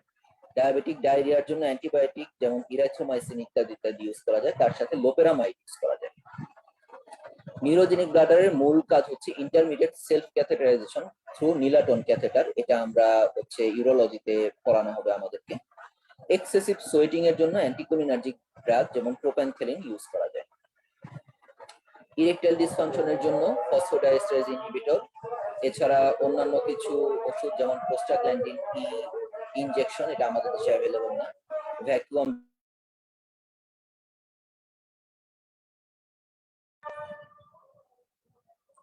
আমার মনে হয় আমরা কিছুক্ষণের জন্য একটু অফ থাকি, আজানটা শেষ হলে আবার আমরা চালু করি।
আচ্ছা, তাহলে আমরা আবার একটু আমাদের লেকচারে ফিরে আসি। আজকে আমাদের লাস্ট টপিক হচ্ছে diabetic food. Diabetic food actually এটা নিজে আলাদাভাবে কোনো কমপ্লিকেশনস এর মধ্যে পড়ে না, বরং এটা হচ্ছে বিভিন্ন কমপ্লিকেশনস এর সমষ্টি, বোথ মাইক্রোভাস্কুলার এবং ম্যাক্রোভাস্কুলার কমপ্লিকেশনের যোগফল হিসাবে ডায়াবেটিক ফুডটা হয়, যেন এটা আলাদাভাবেই একটা পড়ার দাবি রাখে। ফুড আলসারেশন ডায়াবেটিক রোগীদের মোটামুটি 1/4 মানুষের মধ্যেই হয়, এবং নন ট্রমাটিক ফুড অ্যাম্পুটেশনের মধ্যে এমনি রোড ট্রাফিক অ্যাক্সিডেন্ট বা অন্যান্য কারণে অ্যাম্পুটেশন তো অনেক কারণেই হয়, কিন্তু যাদের ট্রমাটিক ছাড়া যাদের অ্যাম্পুটেশন লাগে তাদের মধ্যে প্রায় সবগুলোই ডায়াবেটিসের জন্য। এবং অ্যাম্পুটেশন খুব ঝামেলার একটা জিনিস। পা হারায় ফেলা মানে হচ্ছে বিশাল একটা ঝামেলা, বিশাল একটা কষ্ট। লাইফের হচ্ছে অনেক কোয়ালিটি নষ্ট হয়ে যায়, এবং বিশেষ করে এমপ্লয়মেন্ট নিয়ে বিভিন্ন ধরনের সমস্যা দেখা দেয়। তাহলে ডায়াবেটিক ফুড বলতে আমরা কি বুঝবো? ডায়াবেটিক ফুড বলতে আমরা বুঝবো হচ্ছে বিভিন্ন ধরনের প্যাথোলজিক্যাল কন্ডিশন, যেটা আমাদের ডায়াবেটিক পপুলেশন, ডায়াবেটিক মানুষের ফিডকে ইনভলভ করতে পারে, যেমন ulcer, gangrene, deformity, infections, pain, callus, numness etcetera. কেন হয়? একদিকে হচ্ছে নিউরোপ্যাথির জন্য বোথ সোমাটিক এবং অটোনমিক নিউরোপ্যাথি, অন্যদিকে হচ্ছে due to ischemia, peripheral vascular disease থেকে যে ইসকিমিয়া হচ্ছে সেটার জন্য। হাই রিস্ক ফুড বলা হয় যখন কিছু পেশেন্টের দেখা যায় তাদের 6টা ফ্যাক্টরের মধ্যে যে কোনো একটা বা দুইটা যদি থাকে, যেমন লস অফ প্রোটেক্টিভ সেন্সেশন, পায়ে সেন্সেশন পাচ্ছেন না, অ্যাবসেন্ট পেডাল পালসেশন অর্থাৎ হচ্ছে ভাস্কুলারিটি কমে যাচ্ছে, severe food deformity, limited joint mobility, mobility যদি কমে যায় সেক্ষেত্রেও সেটা একটা প্রেসার সোর হওয়ার চান্স বেড়ে যাবে, previous history of food ulcer এবং হিস্ট্রি অফ প্রিভিয়াস অ্যাম্পুটেশন। এই ধরনের কোনো জিনিস যদি কারো থাকে তাহলে তার হাই রিস্ক ফুড হিসেবে আমরা তাকে লেবেল করব। কিছু ফুড ডিফর্মিটি আমরা এখানে দেখতে পাচ্ছি। এক নাম্বার হচ্ছে ক্যালাস। এখানে আমরা দেখতে পাচ্ছি ক্যালাস হচ্ছে এই যে পায়ের নিচে বড় চামড়া একেবারে শক্ত হয়ে মোটা হয়ে আছে, এটা হচ্ছে ক্যালাস। এখানে আমরা দেখতে পাচ্ছি ক্লটোস, আঙুলগুলি ক্লয়িং হয়ে গেছে। আচ্ছা, শার্পট ফুড ডিফর্মিটি, এখানে খেয়াল করে দেখেন ছোট একটা আলসার দেখা যাচ্ছে, ওইটার জন্য না, মূলত এখানে যেটা দেখা যাচ্ছে যে আমাদের এই ফুটটা কেমন যেন একেবারে হচ্ছে ফুটের আর্চ গুলি সব লস হয়ে গেছে এবং খেয়াল করে দেখেন তার জয়েন্ট গুলি ডিফর্ম হয়ে গেছে, অ্যাঙ্কেল জয়েন্ট এবং তার মিড ফুট জয়েন্ট গুলি একেবারে ডিফর্ম, এটা শার্পট জয়েন্ট হয়ে গেছে পেশেন্টের। বুনিয়ন, এখানে কি দেখা যাচ্ছে যে আমাদের ফার্স্ট মেটাটার্সো ফ্যালাঞ্জিয়াল জয়েন্টটা এখানে একটা ভেরাস ডিফর্মিটি হয়ে যাচ্ছে, এটা হচ্ছে বুনিয়ন। নেইল ডিফর্মিটি, এই যে ইনগ্রোয়িং টো নেইল, আঙুলগুলি কেমন যেন ভিতরের দিকে ঢুকে যাচ্ছে, এবং প্রমিনেন্ট মেটাটার্সাল হেড, মেটাটার্সালটা একেবারে নিচের দিকে বের হয়ে হাতুড়ির মতো বের হয়ে আছে, যে কারণে ওটার মাথায় আলসার হয়ে যাচ্ছে, প্রেসার আলসার হয়ে যাচ্ছে, মানে নিউরোপ্যাথিক আলসার। আচ্ছা, প্যাথোজেনেসিস কি কি কারণে? একটা হচ্ছে যে সেন্সেশন লস হলো নিউরোপ্যাথির জন্য, আরেকদিকে পেরিফেরাল ভাস্কুলার ডিজিজের জন্য হচ্ছে সার্কুলেশন কমে যাচ্ছে, বারে বারে ট্রমা হচ্ছে যেহেতু সেন্সেশন পাচ্ছে না এই জন্য, এবং বারে বারে ইনফেকশন হওয়ার জন্য। আচ্ছা, নিউরোপ্যাথির কারণে কি কি কারণে হচ্ছে? একটা হচ্ছে যদি মোটো নিউরোপ্যাথি হয় তাহলে মাসল ওয়েস্টিং হয়ে ফুট উইকনেস হয়ে যায়, আলটিমেটলি বিভিন্ন ধরনের ডিফর্মিটি ডেভেলপ করে। অন্যদিকে সেন্সরি নিউরোপ্যাথি ডেভেলপ করার কারণে তার সেন্সেশন কম পাচ্ছে, এই কারণে বারে বারে ট্রমা হচ্ছে। অটোনমিক নিউরোপ্যাথির কারণে তার হচ্ছে পায়ের সোয়েটিংটা কম হচ্ছে, যে কারণে ড্রাই থাকতেছে, ক্র্যাক, ফিশারিং এসব হচ্ছে, এই কারণে আলটিমেটলি তার আলসারেশন হয়ে যাচ্ছে। তার সাথে ট্রমা এবং ইনফেকশন যুক্ত হয়ে এই নিউরোপ্যাথিকে এই আলসারকে আরো খারাপের দিকে নিয়ে যাচ্ছে। পেরিফেরাল আর্টেরিয়াল ডিজিজ হয়, যেটা হচ্ছে একটা হলো যে আমাদের অ্যাথেরোস্ক্লেরোসিসের জন্য ফুট ইসকিমিয়া হয়ে একদিকে ফুট আলসার, অন্যদিকে হচ্ছে গ্যাংগ্রিন, ড্রাই গ্যাংগ্রিন হচ্ছে। এখানে ড্রাই গ্যাংগ্রিনের উপর যখন ইনফেকশন হচ্ছে তখন সেটা ওয়েট গ্যাংগ্রিনে পরিবর্তিত হয়ে যাচ্ছে, যে কারণে বলা হয় pain is gods greatest gift two mankind. আমরা অনেক সময় মনে করি যে ব্যথা কেন করে, আসলে যেসব অসুখে ব্যথা করে সেগুলি আগে ধরা পড়ে, আগে চিকিৎসা করা হয়। যেসব ওষুধে হচ্ছে যেসব অসুখে ব্যথা কম হয় সেগুলি পরে গিয়ে ধরা পড়ে এবং চিকিৎসাও দেরিতে হয়, এবং সেগুলি ইউজুয়ালি লিথাল। এখানে আমরা দেখতে পাচ্ছি যে হচ্ছে একটা নিউরোপ্যাথিক আলসার, এইটা হচ্ছে একটা টিপিক্যাল ভাস্কুলার আলসার, দেখাই যাচ্ছে যে একেবারে কালো হয়ে গেছে, আর্টারিয়াল আলসার। এটা আসলে ড্রাই এবং ব্ল্যাক, একটা কেমন যেন হচ্ছে ড্রাই একটা ফিলিংস আছে এটা হচ্ছে। এটা কিন্তু আবার একটা ওয়েট আলসার, এটা হচ্ছে ইনফেকশন আছে এর সাথে। Typical neuropathic punch out ulcer, দুই পায়েই আছে। তাহলে ডায়াবেটিক পেশেন্টের এই কারণে আলসার যেন বা ডায়াবেটিক ফুড যেন না হয়, এর জন্য আমরা কি করতে পারি? ব্লাড সুগার কন্ট্রোলের পাশাপাশি রেগুলার ফুড এক্সামিনেশন, যেখানে আমরা হচ্ছে ইন্সপেক্ট করবো পেশেন্টের। আলসার তো দেখবোই, তার সাথে হচ্ছে তার নখগুলিও একটু দেখতে লাগবে, জয়েন্ট মোবিলিটি কিরকম সেটা দেখতে লাগবে, নিউরোলজিক্যাল তার টাচ, ভাইব্রেশন, পিনপ্রিক সেন্সেশন এবং হচ্ছে রিফ্লেক্সেস দেখতে লাগবে। ভাইব্রেশন সেন্স আমরা কি দিয়ে করি? 128 হার্জ ইউনিফর্ম দিয়ে আমরা এটা জানি। ভাইব্রেশন দেখতে হয় 128 হার্জ ফর্ক দিয়ে, আর যখন রিনি টেস্ট বা ওয়েবার টেস্ট করতে হয় তখন সেটা করতে হয় হচ্ছে 512 হার্জের দিয়ে। মনোফিলামেন্ট টেস্ট করা যায়, এটা আমরা আমাদের ইয়েতে পারবো না। বায়োথেসিওমিটার আমরা কিছুক্ষণ আগে পড়ে আসছিলাম, কোয়ান্টিটেটিভ সেন্সরি টেস্টিং, যে কতটুকু প্রেসার পড়ে পায়ের মধ্যে সেটা দেখার জন্য, ভাইব্রেশন পারসেপশন, প্রেসার তো না, ভাইব্রেশন সেন্সেশন দেখার জন্য। আচ্ছা, প্রেসার স্ট্যাট, এটা হচ্ছে পায়ের কোন জায়গায় প্রেসার অ্যাবনরমালি বেশি পড়তেছে, একটা ওয়েট মেশিনের মতো একটা মেশিনের উপরে উঠে দাঁড়ালে কম্পিউটারে সেটার ছবিটা চলে আসে। যেমন এখানে দেখা যাচ্ছে যে আমাদের বল অফ দ্য গ্রেট টোতে ফার্স্ট মেটাটার্সাল হেডের মধ্যে অনেক বেশি প্রেসার পড়ে গেছে, তাহলে এই জায়গাটাতে আমাদের প্রেসার অফলোডের ব্যবস্থা করতে হবে, জুতাটাকে ওইভাবে আমাকে কারেকশন করে দিতে হবে। এছাড়া আমরা তার blood vessel, arteria dorsalis pedis, posterior tibial artery, এগুলি সবই আমরা দেখবো।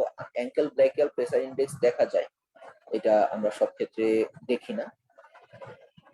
এখানে রিলেভেন্ট একটা কথা, পেরিফেরাল আর্টারি ডিজিজে এক্সামিনেশন ফাইন্ডিং কি পাওয়া যায়, এটা আমাদের পরীক্ষায় মাঝে মধ্যে জিজ্ঞেস করা হয়। ইন্সপেকশনে আমরা পাবো হচ্ছে thin shiny skin with loss of hair, brittle nails এবং ischemic ulcer usually on dorsum of foot এবং ল্যাটেরাল ম্যালিওলাসে, এবং যদি গ্যাংগ্রিন হয় তাহলে ড্রাই গ্যাংগ্রিন, ব্ল্যাক কালার হয় সেটা।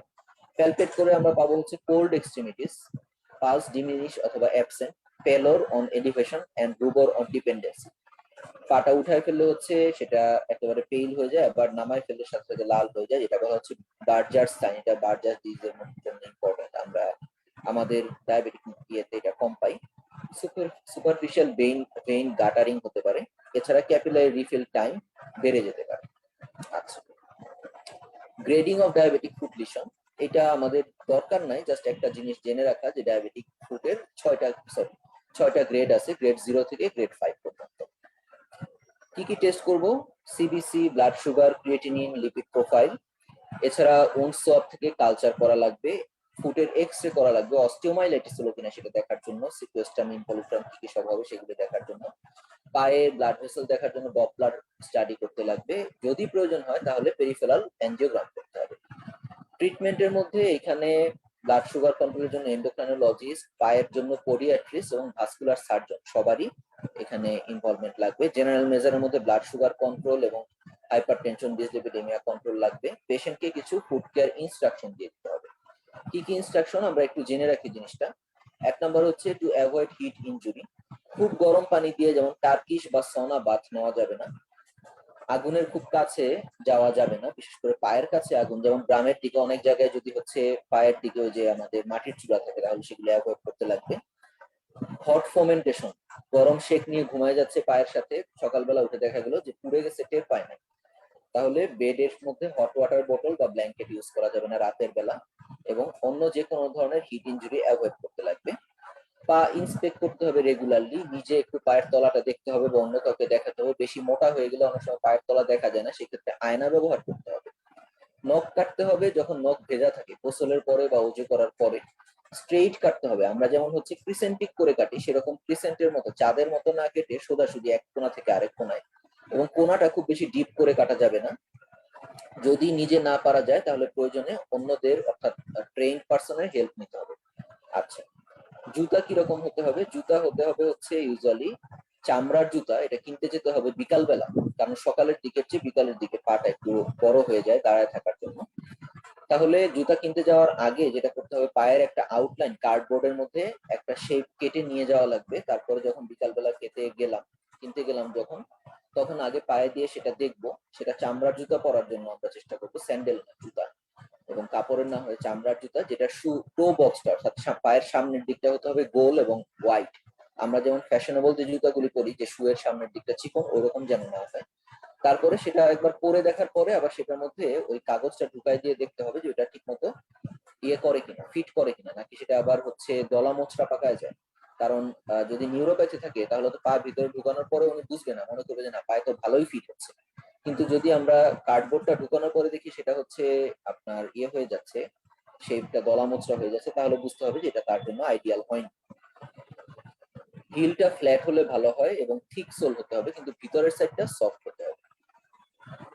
টো বক্সটা রাউন্ডেড হতে হবে এবং লেদার শু হতে হবে, এবং আমরা যেটা আগেই বললাম সেটা হতে হবে সন্ধ্যার। আচ্ছা, মোজা পরতে হবে অবশ্যই, জুতা শুধু মোজা ছাড়া পরা যাবে না, সেটা হতে হবে কটন অথবা উলেন সক্স, নাইলন সক্স না, এবং নর্মাল যে মোজা পরি অথবা শর্ট মোজা দুইটাই পরা যাবে, লম্বা মোজা পরা যাবে না। স্লিপার এবং স্যান্ডেল ঘরে পড়তে পারবে, বাইরে পরার জন্য খুব বেশি প্রযোজ্য না এটা। এটা হচ্ছে ছবিতে আমাদের ফুড কেয়ার ইনস্ট্রাকশন গুলি দেওয়া। এছাড়া ইনফেকশন কন্ট্রোল করতে লাগবে, যদি নখে ইনগোয়িং টোনেল থাকে সেটা এক্সপার্ট লোক দিয়ে কাটার ব্যবস্থা করতে হবে। যদি ফাঙ্গাল ইনফেকশন হয় যেটাকে বলে ওনাইকোমাইকোসিস, তাহলে সেটাকে ট্রিট করতে হবে অ্যান্টিফাঙ্গাল দিয়ে, সেটা প্রায় 6 মাস 1 বছর ট্রিট করা লাগতে পারে। টিনিয়া পেডিস হলে সেটাও অ্যান্টিফাঙ্গাল দিয়ে ট্রিট করতে লাগবে। ওয়ার্ড কর্ন এগুলি হচ্ছে ট্রিট করতে লাগবে বাই সার্জনস। মেটাটার্সাল হেড সেটাও সার্জনের মাধ্যমে ট্রিট করতে হবে। যখন যেসব জায়গায় প্রেসার বেশি পড়ে যায়, নিউরোপ্যাথিক আলসার হওয়ার চান্স বেড়ে যায়, সেগুলি বিভিন্ন ধরনের কাস্ট, এয়ার কাস্ট, হচ্ছে স্কচ কাস্ট, বুট, ওয়াকিং ব্রেস ইত্যাদি, এগুলো অর্থোপেডিক্সে করানো হবে। এই জিনিসগুলি ইউজ করা হতে পারে। তাহলে মোটামুটি ভাবে এই হচ্ছে আমাদের ডায়াবেটিক ফুড সম্পর্কে। নিউ কিছু ডেভেলপমেন্ট ডায়াবেটিক ফুডের জন্য আসছে, যেমন hyperbaric oxygen therapy, growth factor, এগুলি এখনো পর্যন্ত এক্সপেরিমেন্টাল, এখনো আমাদের ইয়েতে আসে।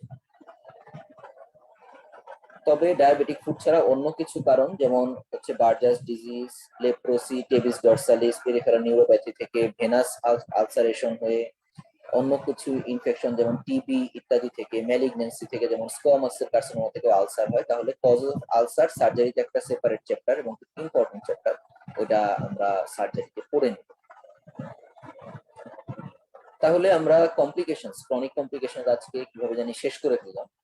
ক্রনিক কমপ্লিকেশন প্রিভেনশন হচ্ছে সবচেয়ে ইম্পর্টেন্ট কাজ, কারণ যেটা সবসময় বলা হয় যে superior doctors prevent the disease, mediocre doctors treat the disease before it is evident, and inferior doctors treat the full blown disease. তাহলে আমরা চাই যেন অসুখ হওয়ার আগেই আমরা সেটাকে প্রিভেন্ট করে করতে পারি। মোটামুটি এই পর্যন্তই। যদি কারো কোনো কোয়েশ্চেন থাকে, আমি জানি না কারো কোনো কোয়েশ্চেন আছে কিনা, কোয়েশ্চেন না থাকলে আমরা এইখানেই শেষ করব। সম্ভবত আমরা 1 মিনিট আমরা একটু চ্যাট বক্সটা দেখে নেই। না, চ্যাট বক্সে এখনো পর্যন্ত কোনো কোয়েশ্চেন আসেনি। ঠিক আছে, সেই ক্ষেত্রে আমি আশা করব যে মোটামুটি সবারই মোটামুটি অনেক কিছু বোঝা গেছে। আর যদি ফেসবুকে আমি পরে কোনো কোয়েশ্চেন পাই, আমি সেটা সেপারেটলি অ্যান্সার করে দিব ওইখানে কমেন্ট সেকশনে। তাহলে সবাইকে ধন্যবাদ। আসসালামু আলাইকুম।